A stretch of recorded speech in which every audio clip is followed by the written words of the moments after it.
Hey guys, what's going on? Absolute Beast here, bringing you another couple of games on Call of Duty World War II. These are the games where I'm going to prestige. So I actually play this last game. I wanted to record the last game and then prestige and then record the first game, which is what I did. This is the last game before I'm able to prestige. I was really upset. I had started recording earlier, but I ended up missing it. I didn't have the best match last match, and I ended up missing it by like 6,000 points or something, which is, basically like half a game or whatever. So a little bit upset about that, but hey, no worries. This ended up being a real good match. So this is the match on Aachen, and I made the comment yesterday in my video that I had switched to the FG42. That was sick right there, right? So I made the switch to the FG42, but I've now made the switch to the BAR. The FG42, so the two that I was using was the STG-44, which, for those of you who don't know, that was one of the first assault rifles that the world ever saw. It was the first technical assault rifle. Many guns before that, many of the guns that were used in World War II, just for like general soldiers, were semi-automatic guns. You look at like things like the Gewehr 43, things like the M1A1 carbine, the M1 Garand, all these different guns were all mostly semi-automatic. Now there were, like submachine gun type guns, like the Thompsons and stuff like that. But as far as like a rifle gun, like a gun with a bigger round, basically a lot of those were like machine pistols. So like the MP40 was a really popular one, but that's the machine pistol 40 model 1940. These were all guns, and even the Thompson, even though the Thompson shot a 45 round or 45 caliber round, these were smaller caliber rounds, and these were essentially pistol rounds that were being shot out of these submachine guns. So the STG-44, the Storm Gewehr 44, was a gun that actually, ironically enough, Hitler actually did not allow them to keep producing the gun. For various reasons. There were a couple different reasons. He thought it was like not a necessary gun. But anyway, it's a ridiculous gun. It's basically the predecessor to the AK. The Russians who picked up that gun and saw that gun toward the end of the war basically took that gun and they kind of disassembled it and rebuilt it as an AK-47. So the AK-47 is kind of based heavily off of that. Anyway, long story short, is that that's a really good gun. That's what I've been using. But it was just a little bit too light for me. I like a little bit of a heavier gun. I used to be an LMG guy, so a little bit of a lighter gun. And a little bit of trouble with range, so I ended up using a grip on it for a little while. And it wasn't like it was bad, it kind of stopped working as well as I'd liked it to. So that's when I made the switch to the FG42. The FG42 is... it was classified as a light machine gun in the previous games. It's definitely heavier, and it's so much heavier that it's a little bit slow. Like, I tend to, you see me here, I'm kind of camping a little bit. I play a little bit of a cautious type of playstyle, but the FG-42, like, if you get in close quarters with somebody, you're not going to win the battle because it shoots a little bit too slow. So the BAR is right in the middle. It's right in the middle of those two. It's a brutal gun, absolutely brutal. I actually mentioned it in the video yesterday. When I was at the end of the video, how brutal it sounds. It sounds like a proper gun here. I'll let you guys listen. Check this out. I mean, really, dude? Like, it sounds... See, like that right there, I would not have won that gun battle if I was using the FG-42. Most likely. This gun shoots a little bit faster, and it's basically got the same power, but it shoots a little bit faster. So, this gun is the one I've been using. Oh, I didn't see him right there. So I've been using this gun. It's really good. As you'll see, I put up a pretty good game. I think I go 23-6 this game, which is pretty good. And then I go in Prestige in the headquarters, and then I play another game after that, which was not so good. But it was on a map I didn't like. See, like even that. So this gun pretty much has it all. It's got the close range because the fire rate's a little bit higher. It's got the long range if I single shoot it, which I was just kind of discovering today. Instead of bursting it, you just sort of single shot it, and it's just ridiculous. And then I finally got it. I finally maxed Prestige. So actually, this game right here, I reached the final level of this. So I prestiged it, and that was actually the last time I could prestige it. So now it's a max prestige. So now I can put some attachments on it. And I'm using the extended mag now, not in this match because I hadn't unlocked it yet. But so yeah, it's just been a really good gun. And just the game has just been so good. I'll show you a snapshot of my stats too at the end of this because I took a picture. I like to track my stats in these games so that I know kind of where I'm trending. And in previous years I've just written it down, but now that I've joined the smartphone era, as of this last year, I just took a picture of it. So I just took a picture so you guys get to see a snapshot of my stats, and they're even higher now. They've just been improving pretty much all night. Last night I was just destroying. Once I switched to this BAR and I was just really focused, it took me a couple games to get going with it, and then I just started figuring it out. See, like that right there? I mean, come on, bro, it's awesome! And then look, and then I go right to a close range fight, and I win that too. I mean, it's a really good gun. Really good gun. And yeah, man, I'm just super excited. So the game is awesome. The 4K is awesome. I've checked out my videos, and they actually look pretty good. Like I said in the video yesterday, I mean, I don't mean to like talk it down, but it just, that's one of the reasons why one of the developers from the Xbox One X actually said that with the Scorpio, you would actually see. That was a crazy kill, huh? See, again, there's another close range kill that I wouldn't have gotten otherwise. And here I realized, like, oh, I was on a long streak, so I kind of retreated back because I have this high kill streak on, and I'm only halfway there, but I've never earned anything higher than an artillery strike, so I was just trying to do that. But so one of the developers for the Xbox One X said that with the Xbox you are seeing, quote, the best possible frames, is what he said, and he took a lot of flack for that, saying, like, what is this? How can you say that? Like, that's a stupid thing to say. Like, you don't even know what you're talking about. And basically what he was saying is what I said yesterday, which is, I record this video in 4K, but who knows what the bitrate is? Who knows what the quality is coming off of the console?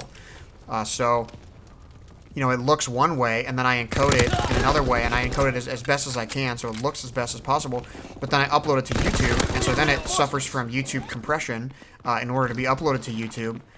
And then, of course, you're seeing it on your end also. So after the compression and everything's already accounted for, then you're streaming it and you're watching it. And so there's just a lot of factors here.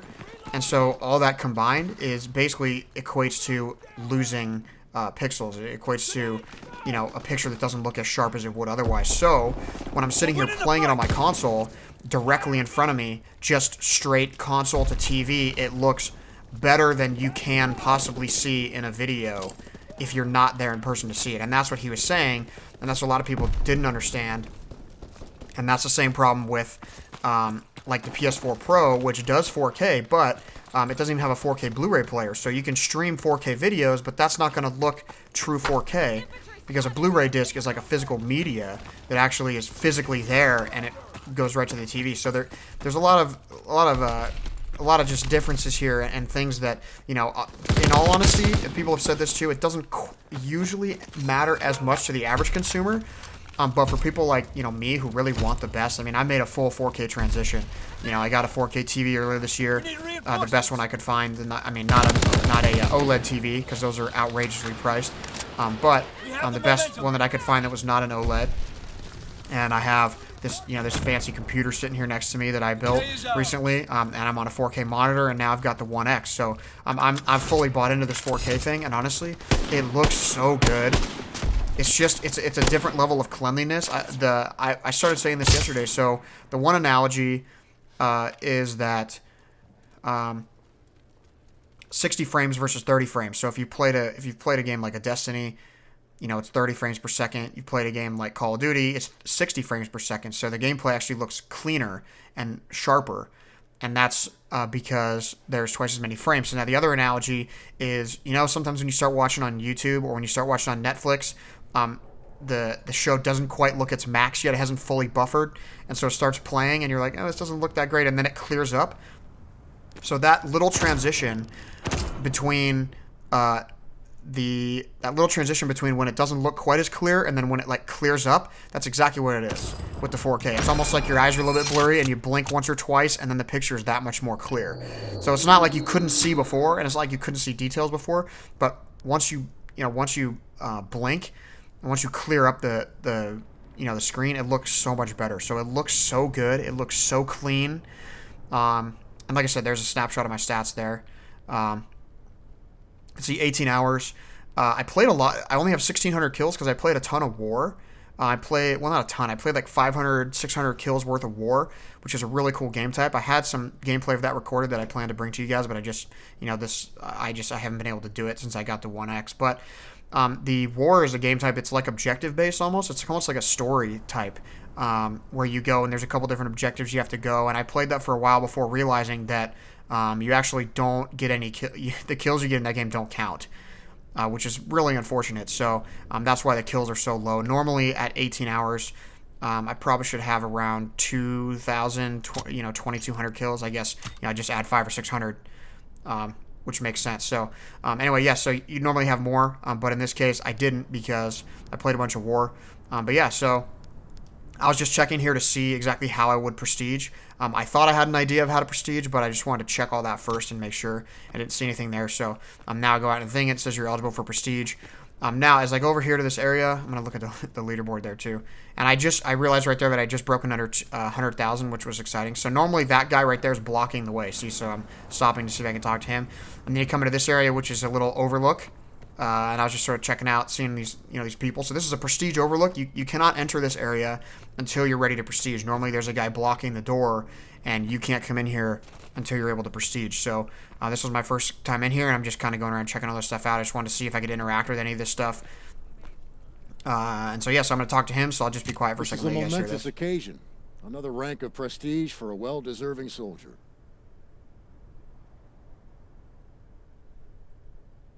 I'm just reading over these little things here, just to see what I get. So your rank resets. Obviously, you get a prestige unlock token, which is a permanent unlock token. You get to keep all your progress, your division levels, and all that stuff. Get back to the line when you can.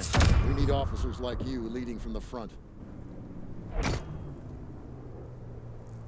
There's that. You get an extra custom class, and you get whatever the other thing was I saw. Access to new rewards and stuff. So I think he says something else here in a second. So here we go. Check this out.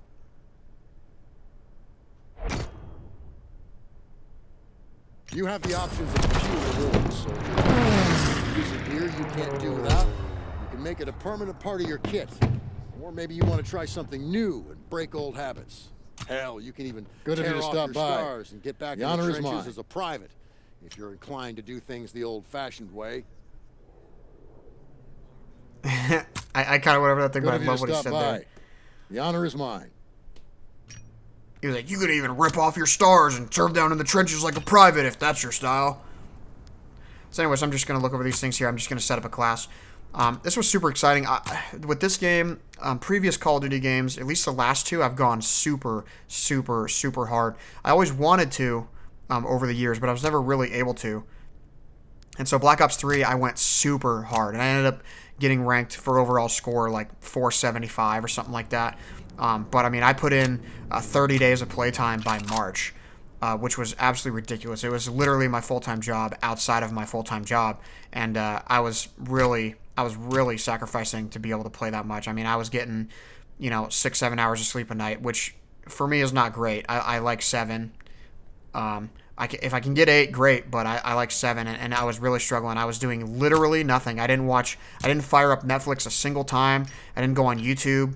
I didn't do anything. All I did was work, and then I came home, I ate, and I played Black Ops 3 until I went to sleep. And then same last year with Infinite Warfare. But Infinite Warfare, I did that for about 2 weeks, and then I had it.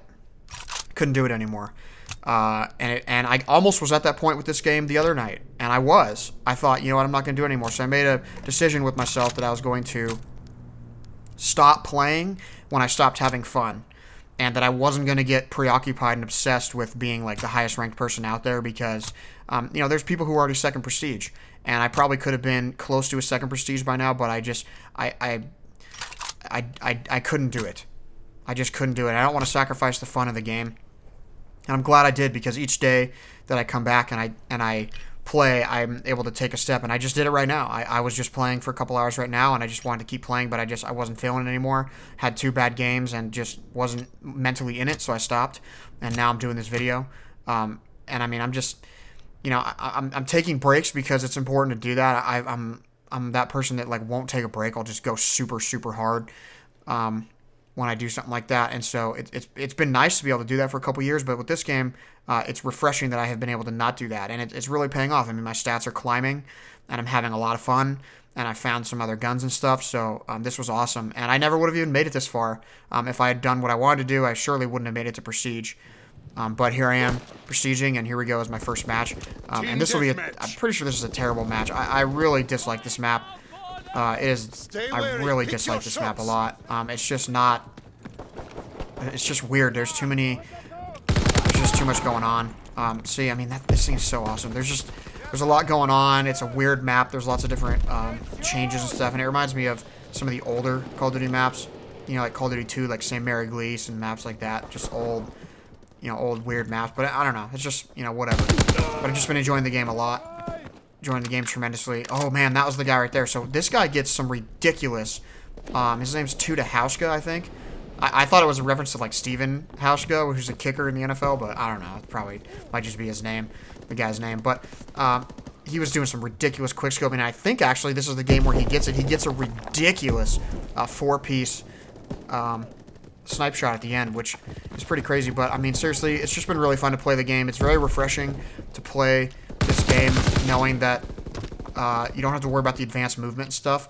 I always loved being a tactical player. I always loved, being able to watch certain areas and keep guys from going certain directions and locking down certain areas. I always loved that. And I loved how that forced the other team to play a certain way. So you kind of like, impose your will on the other team, where you play the way you want to play, and then they have to play around that kind of a thing. And I always loved that. But in previous years, with all the advanced movement stuff, it's become really tough to do. It's become really tough to do. And here, see, so I switched to this pistol. Oh man, this was crazy. I can't believe he didn't get me. And then he ran out of ammo. But I switched back to this pistol. I was talking about that in my video yesterday. The M1911, you can't shoot very fast. So it has almost like a limit on how fast you can shoot it. So I switched back to this because you can shoot as fast as you want. And it's doing real well for me. It's doing work. So, but it's very refreshing to be able to play the game. You don't have to worry about advanced movement. You don't have to worry about guys coming up out of the sky. You don't have to worry about like people sliding or flying around corners and stuff. It's very like the game is a little bit more muted in that sense. Like when you play it, and dude, one of the things I'm having a problem with. Okay, I'll finish the thought first. But I'll come back to that because I just died because of the sound in this game, and I'll revisit that here in a second. But it's just nice to be able to play just regular boots on the ground. I hate that term because everybody's saying it, but I just love being able to play, without jumping all around, flying around, and just having, the ability to actually be good, because I played so many years of this game, and I had, I had a level of skill that was good, but then I refused to go to the fast movement, and I really just suffered the last few years because I refused to do it. I just refused to jump and fly around and do that kind of stuff. I still love assault rifling. I'm not a big SMG guy. So anyway, so the sound. Let me just address one of the things I don't like about this game, which is maybe the only thing I don't like about this game, is the sound. Mainly the sound. The sound is good. The sound of the guns. I love the weight of all the sounds and the gravity of all the sounds. Like you start the game like this. Check this out. This is an artillery strike. Let's see where I am with this. This is perfect timing, actually. Let's see. I mean, I'll let you hear this. Listen to how rained down of terror this is and how much fire this is. Oh, that's just a bombing run. So it's like the sound is great, and I love the sounds of the guns, and I love the sounds of just the different stuff. But one of the issues for me is the direction of the sound. See that? The direction of the sound is terrible. I have an expensive headset, a Dolby Surround headset that I've used for years, and it's absolutely awesome. I tell the story, and I've told it many times before, but the first time I used... That was crazy, huh? I'm like, I had a pistol in the head. Oh, bro. So, I've used... Like, the first time I used the headset, it sounded weird, and I didn't like it compared to my normal, just regular stereo, like Turtle Beach or whatever. But very quickly, I realized how incredible it was, so I actually stood in the thing, and I spun in a circle and closed my eyes, and it actually made me dizzy.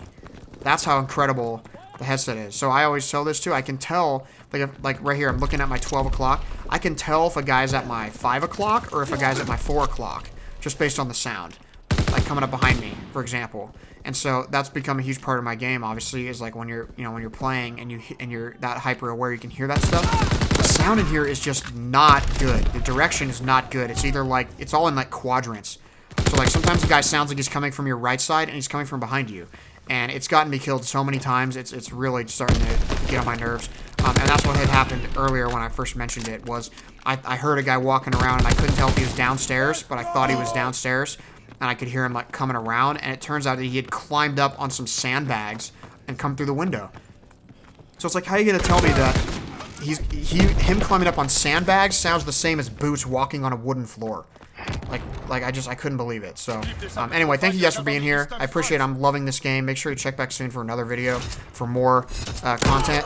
Subscribe if you like my content. Man, this time flew. I didn't realize it had already been 20 minutes. So thank you guys for being here. I will see you another time for another video. Thanks. Have a good one, guys.